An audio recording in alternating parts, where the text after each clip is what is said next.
के सामने वहां बैठना मेरा उचित नहीं, मैं तो अपने नियत स्थान पर बैठ गया हूं। प्रभु उचित, ये जो दैन्यता का प्रभाव, लुट गए पर चरण नहीं पकड़ पा रहे थे, फिर भी मान रोक रहा था।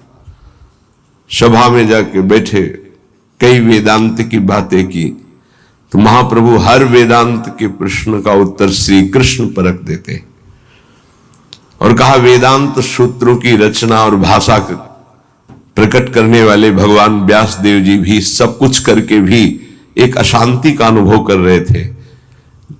बाद में देवर्षि नारद जी की प्रेरणा से जब श्रीमद् भागवत श्री कृष्ण रूप माधुरी लीला माधुरी का गायन किया तो उनको परम विश्राम मिला। वो क्यों नहीं वेदांत में परम शांत हो गए थे? क्यों रचना की? बहुत विशेष चर्चाएं हुई। श्रीपाद प्रभावित तो हुए पर बार बार तर्क उठ रहा था, क्योंकि बहुत बड़े विद्वान थे। महाप्रभु वहां से पधारे, भावावेश में एक दिन काशी के किनारे घाटों में कीर्तन महाप्रभु का, और ये भी विश्वनाथ जी के दर्शन करने के लिए जा रहे। जे ही देखा अश्रुओं की धार, रोमांच, और वो कृष्ण नाम की माधुरी छाई हुई थी काशी में। अब लगा कि हे, अब नहीं, अब मान का बोझा मैं नहीं ढो सकता। गए, दंड रख दिया चरणों में, साष्टांग लौट गए। प्रभु अब नहीं, बहुत रोका अपने को। इस मान ने मुझे बहुत दुख दिया, और इसी मान ने आपको उपहासास्पद वचन कहे। प्रभु अब इस अधम को स्वीकार कर लीजिए। महाप्रभु श्री भावावेश में उठाए और कहा प्रकाश तो हो चुका है पर प्रबोध नहीं हुआ। आज से तुम्हारा नाम प्रकाशानंद नहीं, प्रबोधानंद होगा।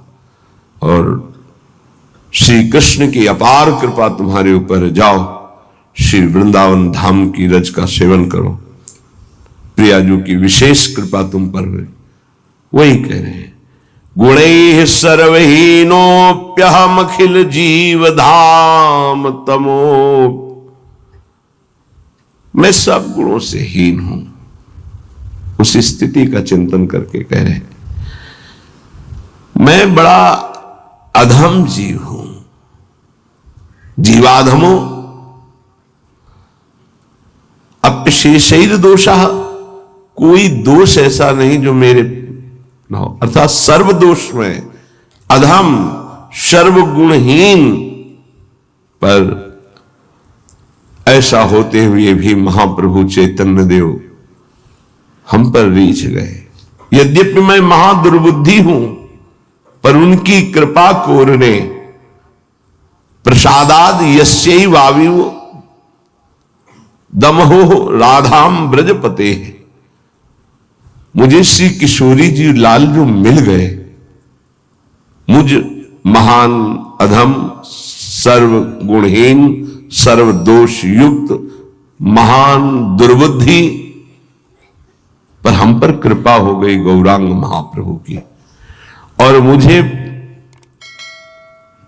कुमारम वृंदावनमपि स गौरव मम गति, ये जो ब्रजेंद्र कुमार श्री लाडली लाल हैं, वृषभानु पुत्री श्री किशोरी जू और नंद के लाडले श्री लालजू, ब्रज कुमारो,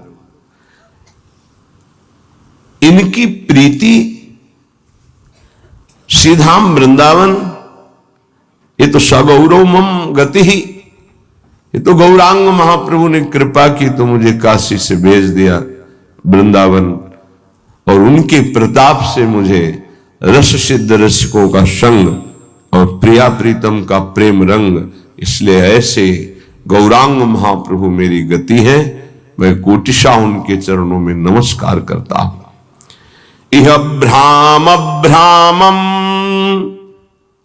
क्या महापुरुषों की महिमा है कि जो उन पर श्रद्धा न करे उनको भी अमोघ वस्तु प्रदान करते हैं। जो श्रद्धा कर ले तो क्या दुर्लभ है। ये कैसा स्वभाव भगवान का और भगवान के प्रेमी जनों का है। जो श्रद्धा और विश्वास कर ले तो अमोघश्च निश्चित कल्याण होता है। लेकिन ऐसे महापुरुषों से यदि अश्रद्धा का भी भाव जोड़ दे तो भी वो उसका परम कल्याण कर देते हैं, निश्चित परम कल्याण का। ऐसे भगवान की विशुद्ध कृपा होती है, तब इस भूतल पर प्रभु के प्रेम रूप ऐसे महापुरुष पधारते हैं और नाम रूप लीला धाम की स्थापना करते हैं। इह भ्रामम जगति नहि गंधोपि कलितौ यदि यस्तत्रैवाखिल निगम दुर्लक्ष शरणौ अपारे श्री वृंदावन महिम पीयूष जलधौ महास्वर्योन्मीलिन मधुरिमणि चित्तम लगतु में। हे भाई, तुमसे प्रार्थना करता हूं कि इस जगत में यह भ्रामम चाहे जितना घूम के देख लो। घूमने का मतलब दो होता है, एक होता है शरीर से चलकर घूमना और एक होता है विषयों में घूमना। ये जगत के अंतर्गत है। चाहे जितने विषय भोग लो, चाहे जितना भ्रमण कर लो, लेकिन जो तुम्हारे अंदर की मांग है सुख प्रेम, वो इस जगत में नहीं मिलेगा। पूरे जीवन करके देख लो, ना मानो, जब मृत्यु आ जाएगी तब तुम्हें पता चलेगा कि मैंने जीवन भर क्या किया है। उस समय परिणाम पता चलता है। कह रहे नहीं गंधोपि कलितो, तुम जो चाह रहे हो उसकी गंध भी नहीं है इस संसार में। और सब लगे इसी संसार में उसी को खोजने के लिए। क्या? सुख, जिसमें दुख का लेश भी नहीं, आत्यंतिक सुख। ये मोक्ष में है, ये परम पद में है, ये प्रियालाल के चरणों में है। संसार में इसकी गंध भी नहीं। खोज खोज कर अनंतों बार मर चुके हैं, इस बार भी मर जाएंगे, नहीं मिलेगा। यह भ्रामम जगति नहीं गंधोपि कलितो। खूब भ्रमित होकर के भोग लो, खूब भ्रमित होकर भ्रमण कर लो, इसकी गंध भी नहीं मिलेगी जिसकी तुम खोज कर रहे हो। क्या? सुख शांति। कभी किसी को पैसे से, भोगों से, नाना प्रकार की वस्तुओं से कभी नहीं हो सकती, पर ऐसा भ्रम है कि नहीं, इसी से होगी। सुख शांति के दाता भगवान से हम सुख शांति नहीं मांगते, मांगते हैं अशांति प्रदान करने वाले भोग, धन, वैभव, पद, प्रतिष्ठा। यदि यस्तत्रैवाखिल निगम दुर्लक्ष शरणौ। और तुम्हें बता दें कि परम प्रेम सुख वेद भी नहीं प्रदान कर सकते।